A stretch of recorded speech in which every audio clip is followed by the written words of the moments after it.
Emekliyim. 12 bin lira yeter mi size? Yok ya, ne yeter? Kiraya yetmiyor abi. Ya. Kiraya yetmiyor baba.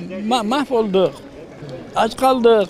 Bandırlıkta 35 milyon alıyor biz 12 milyon alıyoruz. Yetmez ki. 7 milyon kira veriyorum. Ne yapalım?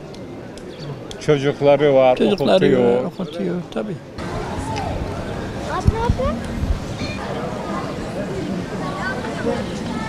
Emekli öğretmenim. Ben normalde ama şu anda 10 bin lira alan bir emekliye ne diyeceksin? Allah onlara yardımcı olsun. Bugün bir ev kirası yok. Sirte olmuş 15 bin. 10 bin liraya nasıl geçinecek bu? Bir de var ya onun çoluğu çoğu varsa. Allah onlara yardımcı olsun. Ne diyeyim? Yine yeter artık ya. Yeter. Ah, emekli maaşı en az var ya, en az emekli, yani alttaki kişinin emekli bir asgari ücrete geçmesi lazım. Başka bunun kurtuluşu yok.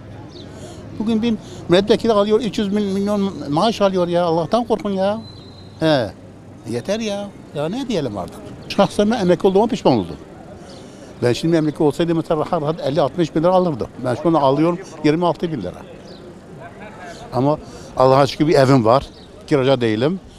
Şöyle böyle idare edebiliyoruz. Önce hani bir tatile gidebiliyor muyum?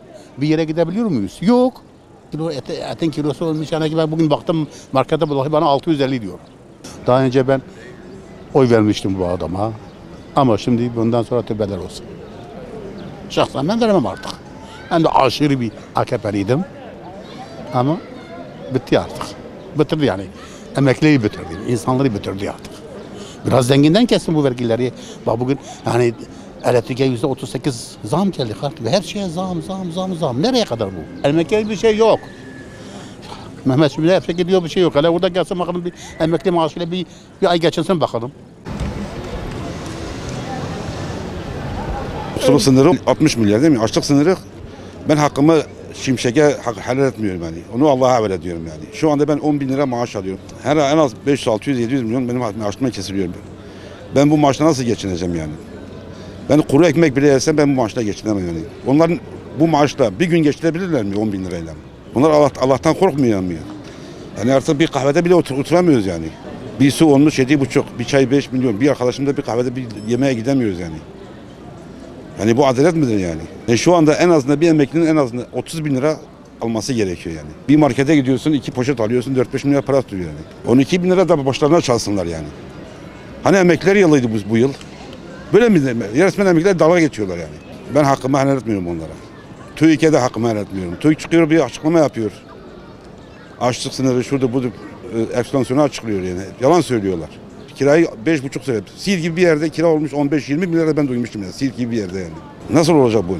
Emekli maaşımı daha almadan %38 elektriğe zam yapıldı yani.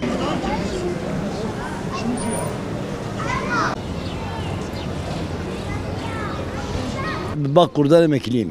Ne kadar maaş alıyorsun şu anda? Maaşımız 10 milyar üstün yine bir de 300-400 falan o civar evet. Evet. Yetiyor mu size? Şimdi kiraya bağlamış kiradayım yetmiyor. Harbi madem dediğin ki 8 milyon verirsek 10 milyondan ne? Elektrik parası nerede? Doğalgaz nerede? Su nerede değil mi? Öyle çok dokunuyor yine. Dokunuyor. Evet. Ne kadar olması senin beklentin nedir senin? Vallahi 13'e 14'e kendisi bilir. 20 yanar. La vay mi vermezler vay mi vermezler ya. 15 normaldir tamam. 8 kiraya 7 kalır yemeğe. Adını su filan karışmıyoruz. Sıkıntı var tabii. Okulu okuturanlar, çocukları ne yapsınlar peki ya? Allah zaten azap içindedir. Allah o kötü günleri göstermesin. Allah bizim devletimiz zeval gelmesin. Elhamdülillah. En düşük 20 olması lazım. 8 milyar kira. Ne kalıyor orada? 12 milyar. 2 milyar doğalgaz. 2 milyar ceyran. Ne yiyeceksin? Ne kaldı orada? Bir şey kalmadı ki. Emekliler zor durumda vallahi. Sabahtan akşama kadar burada oturuyoruz. Ne doğru dürüst yemek yiyoruz, ne bir çay içiyoruz. Allah devleti başımızdan eksik edilmesin ama böyle olmaz yani. Geçinmek zordur. Sen de biliyorsun zor, biz de biliyoruz zordur. En az 20 olması lazım, hiç olmazsa biraz teplensinler ya. Biraz, bu da biraz, yani gene yetmiyor. Yetmiyor tabii. Hakkımızı helal etmiyoruz.